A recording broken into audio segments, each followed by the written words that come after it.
When I talk Nigel Player, he's everybody's preseason. Well, everybody won. Southern Pigskin, I think, thinks that Tyree Robinson, the defensive back for ETSU, is a better player than Nigel Player, and I might agree with that, to tell you the truth. But it's not like that's any knock on Player.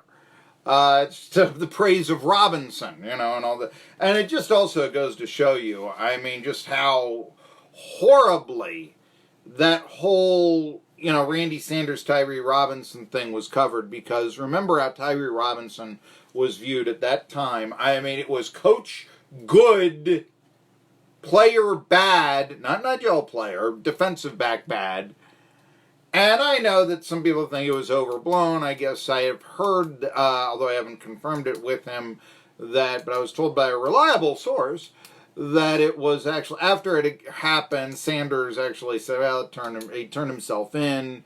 What had happened, if you've forgotten, last year during spring drills, 2018, Robinson, who was a rising sophomore, I guess he would have still been a freshman in class because it's spring football, but and he had come on at the end of his freshman year and become a starter.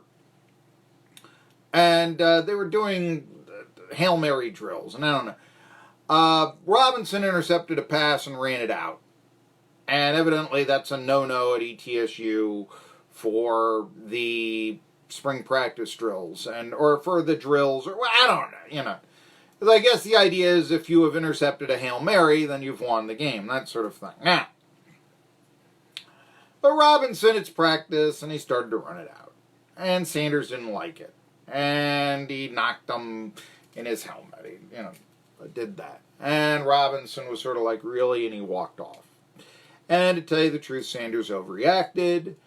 And I really would have liked to have seen him, I don't think Chuck Knoll slapped Glenn Edwards in the helmet after Edwards intercepted on a Hail Mary pass Roger Staubach to conclude Super Bowl X, and then in his joy, he intercepted in the end zone, and he ran the pass out. He got up to the 27, the zone 27, before he got tackled. And I know, he could have fumbled the ball, and the Cowboys could have picked it up and run it in there. I mean, I understand that could have happened. But really. And in spring practice, and oh my goodness, Robinson was a villain. Robinson was a horrible person. And Sanders, I saw the news media, they went to a car dealer who used to play for ETSU, and before Sanders had even coached his first game, he was a great coach. And that's straight talk, straight from the news gave the car dealer a free ad to say that he was it wasn't news. It was, my publicist calls up the TV station, would you please give us a free ad? I mean, that's what it basically boiled down to. And Robinson, he got a letter of reprimand or something. He got a week off and all this. And I was the only guy that actually sought out Robinson. I called up his high school coach, and I said, what is it with Robinson? He says, he's a great kid. And that's basically all you need to know. Anyway, Player is on the list of he's on a Senior Bowl list, so I do know he's a pro prospect. Robinson this year is a junior, so coming from an SEF school, you don't think you're going to, as a defensive back, no, you're not going to leave early.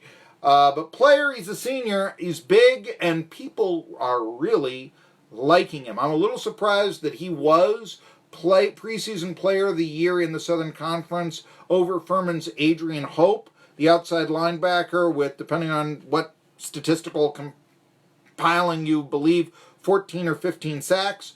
But still, hey, ETSU is going to have the best defense in the SoCon. That's what it boils down to. Question is if anybody's going to be able to throw a pass. There you go. CFL Action Fair in Gray, Tennessee.